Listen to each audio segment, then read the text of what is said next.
ഇപ്പോഴത്തെ ഒരു സാഹചര്യത്തിൽ ഏതൊരാൾക്കും അല്ലെങ്കിൽ ഏതൊരു ടീമിനും നല്ലതെന്തരുമോ പരമാവധി അർജൻറ്റീനൻ്റെ മുന്നിലേക്ക് പോകരുത്.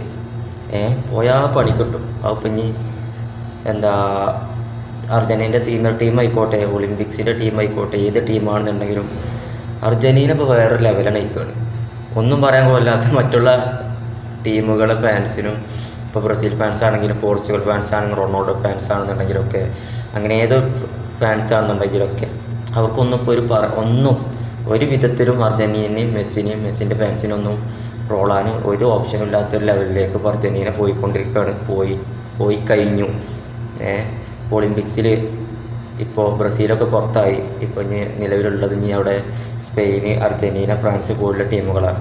ഇനിയിപ്പോൾ അർജൻറ്റീന ഫ്രാൻസിനോട്ടാണ് ക്വാർട്ടറിൽ ഏറ്റുമുട്ടാൻ പോകുന്നത്.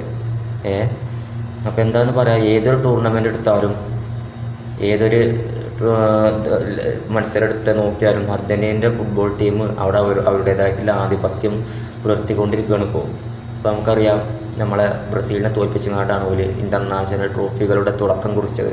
അതായത് ഒരു നീണ്ട 28-30 വർഷത്തെ ട്രോഫികളുടെ ദാരിദ്ര്യം അവർ അവസാനിച്ചത് ബ്രസീലിനെ ഫൈനലിൽ കോപ്പ അമേരിക്കയിൽ തോൽപ്പിച്ചിട്ടാണ്, ഡി മരിയൻ്റെ ഗോളിൽ അല്ലേ.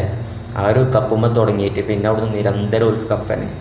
അത് കഴിഞ്ഞ ശേഷം ലാറ്റിൻ അമേരിക്കൻ കോപ്പ അമേരിക്ക ചാമ്പ്യന്മാരും അതേമാതിരി യൂറോ കപ്പ് അന്നത്തെ ചാമ്പ്യന്മാരും ഉൾപ്പെടെയുള്ള ഒരു മത്സരത്തിൽ ഫൈനലിസമയിൽ ഇറ്റലിനെ തോൽപ്പിച്ച്, യൂറോ കപ്പ് ചാമ്പ്യന്മാരായ ഇറ്റലിനെ തോൽപ്പിച്ച് ഒരു ഫൈനലിസമ ട്രോഫി നേടി, കപ്പ് നമ്പർ 2.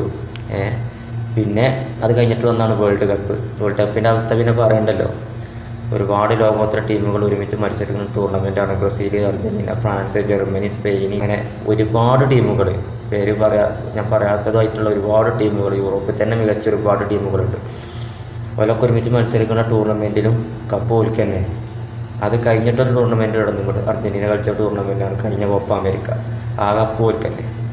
ഏതൊക്കെ ടൂർണമെൻറ്റ് ഇപ്പോൾ നിലവിൽ ഫുട്ബോൾ ലോകത്ത് നടക്കുന്നുണ്ടോ ആ ടീമിൽ അർജൻറ്റീന ടീം കളിക്കുന്നുണ്ടോ ആദ്യത്തെ ചാമ്പ്യന്മാർ ഇപ്പോൾ അർജൻറ്റീന.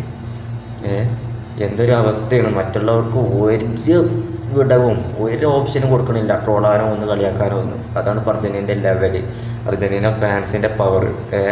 കാരണം എത്രയോ വർഷങ്ങൾ ചിലപ്പോൾ അർജൻറ്റീന മിക്ക അർജൻറ്റീന ഫാൻസും അവരൊന്നും ജനിച്ചിട്ട് അവർ ഒരു ചാമ്പ്യന്മാരാവണ കണ്ടിട്ടുണ്ടാവില്ല.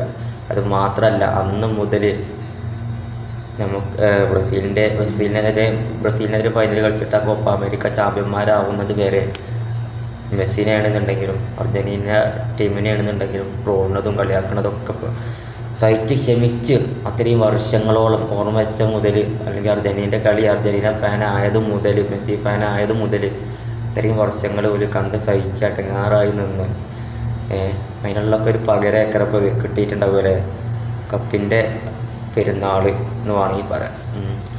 അപ്പോൾ ഏതായാലും ക്വാർട്ടറിൽ ഇപ്പോൾ ക്വാർട്ടറിൽ ഇപ്പോൾ അർജൻറ്റീനയും ഫ്രാൻസും ഒരുമിച്ച് വന്നിരിക്കുകയാണ്. അപ്പോൾ ഫ്രാൻസ് കുഴപ്പമില്ലാത്ത, അത്യാവശ്യം നല്ല കുഴപ്പമില്ലാത്ത ടീമാണ് ഫ്രാൻസ്. നമുക്കറിയാം, ഫ്രാൻസിനെ ഇപ്പോൾ തോൽപ്പിച്ചിട്ടാണ് ഇപ്പോൾ അർജൻറ്റീന വേൾഡ് കപ്പ് എടുത്തത്. അതിൻ്റെ ഒക്കെ ഒരു പകരമായിട്ട് ഫ്രാൻസ് കരുതലുണ്ടാവും.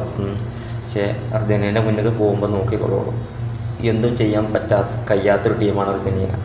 ഒറ്റമെൻഡിയാണ് ഓലെ നായകന്. അദ്ദേഹം പറഞ്ഞിട്ടുണ്ട്, ഞങ്ങൾ ഫ്രാൻസിൻ്റെ ടീം എത്ര കരുത്തരാണെന്ന് ഞങ്ങൾ നോക്കുന്നില്ല, ഞങ്ങൾ ടീമിലേക്ക് മാത്രമാണ് ശ്രദ്ധ കരുത്തുന്നത്. അത്രയും കെട്ടുറപ്പുള്ള ടീമാണ് നിലവിൽ അർജൻറ്റീനയുടെ സീനിയർ ടീം. ഒളിമ്പിക്സിൻ്റെ അർജൻറ്റീനയുടെ ടീമിൻ്റെ കളി ഇതുവരെ ഞാൻ കണ്ടിട്ടില്ല, എങ്കിലും നമുക്ക് മനസ്സിലാക്കാം ഒരു ക്വാർട്ടർ വരെ എത്തിയാലും. ഏതായാലും ഒളിമ്പിക്സിലായാലും കോപ്പയിലായാലും യൂറോ കപ്പ് ചാമ്പ്യന്മാരോട്ടാണെന്നുണ്ടെങ്കിലും വേൾഡ് കപ്പിലാണെങ്കിലും ഒക്കെ മെസ്സിയും കൂട്ടരും മെസ്സിൻ്റെ നാട്ടുകാർ ഇപ്പോൾ വേറെ ലെവലായിക്കൊണ്ടിരിക്കുകയാണ്. അതിനൊരു തർക്കമില്ല. നമുക്ക് ഒരു ഓപ്ഷനും ഇല്ല ഹേറ്റേഴ്സിന് കളിയാക്കാൻ, ഒരു ഓപ്ഷനും ഇല്ല. എന്ത് പറഞ്ഞ് കളിയാക്കും, മെസ്സിനെ എന്ത് പറഞ്ഞ് കളിയാക്കും, മെസ്സിനെ എന്ത് പറഞ്ഞിട്ടായിരുന്നു കളിയാക്കുന്നത്. മെസ്സിക്ക് ഇൻ്റർനാഷണൽ ട്രോഫി ഉണ്ടോ, ക്ലബ്ബ് പ്രൊഡക്റ്റാണ് അവർ കളിയാക്കുന്നത്. ഇനിയിപ്പോൾ മെസ്സിനെ എന്ത് പറഞ്ഞിട്ട് കളിയാക്കുക, മെസ്സിൻ്റെ അത്ര ഇൻ്റർനാഷണൽ ട്രോഫി ആർക്കെങ്കിലും ഉണ്ടോ എന്ന് ചിലപ്പോൾ ചോദിക്കേണ്ടി വരും. ആ അവസ്ഥയൊക്കെ എത്തിക്കണം. ഏതായാലും അർജൻറ്റീനക്ക് എൻജോയ് ചെയ്യട്ടെ. അർജൻറ്റീന ഫാൻസ് ആണെങ്കിലും മെസ്സി ഫാൻസ് ആണെങ്കിലും ഒക്കെ അവർ കുറേ അനുഭവിച്ചതല്ലേ, അതിനൊക്കെ ഉള്ളൊരു പകരമായിട്ട് അവർ പരമാവധി എൻജോയ് ചെയ്യട്ടെ. അവരുടെ ടൈമാണ്. ഈ ഒളിമ്പിക്സും കൂടി എടുത്തു കഴിഞ്ഞാൽ അതുമായി ഒരു സ്റ്റേജിലും സ്റ്റേജിലുള്ള ഏജിലുള്ള ആളുകൾക്കും അർജൻറ്റീന ഫുട്ബോൾ ടീമിനെ നേരിടാനുള്ള പവർ ഇല്ല എന്നുള്ളത് ഈ ഒളിമ്പിക്സ് കൂടി കഴിഞ്ഞാൽ ഞെടുക്കുകയാണെന്നുണ്ടെങ്കിൽ തീരുമാനമാകും. ഏതായാലും ക്വാർട്ടറിൽ ഫ്രാൻസ് അർജൻറ്റീന തമ്മിൽ ഏറ്റുമുട്ടാണ്. രണ്ട് ടീം കരുത്തരാണ്. അർജൻറ്റീനയുടെ അതേ ശൈലിയിൽ തന്നെയാണ് ഫ്രാൻസ് ഉള്ളത് പോലെ നല്ല പക്ക ടീമാണ്. നല്ലൊരു മത്സരം പ്രതീക്ഷിക്കാൻ ഇപ്പോൾ ആര് ജയിച്ചാണെങ്കിലും അല്ലേ. ഏതായാലും ഒളിമ്പിക്സിൻ്റെ ക്വാർട്ടർ മത്സരങ്ങൾ ഇപ്പോൾ തുടങ്ങിക്കഴിഞ്ഞു. ഇനിയിപ്പോൾ ഫൈനലിൻ്റെ മത്സരങ്ങൾ വരാറുണ്ട്. അങ്ങനെ ഓരോ മത്സരങ്ങളും ബെറ്ററായിട്ട് നല്ല ടൂർണമെൻറ്റ് നമുക്ക് ഈ ഒരു ഫുട്ബോൾ ഇപ്പോൾ കോപ്പ അമേരിക്കയ്ക്ക് ശേഷം അടുത്തൊരു ടൂർണമെൻറ്റ് നമുക്ക് ഒളിമ്പിക്സ് കിട്ടിയിരിക്കുകയാണ്. ബ്രസീലൊക്കെ നേരത്തെ തോറ്റ് പോയി. ഏതായാലും അർജൻറ്റീനയും ഫ്രാൻസിൻ്റെയും നല്ലൊരു മത്സരം കാണാൻ പറ്റട്ടെ അല്ലേ.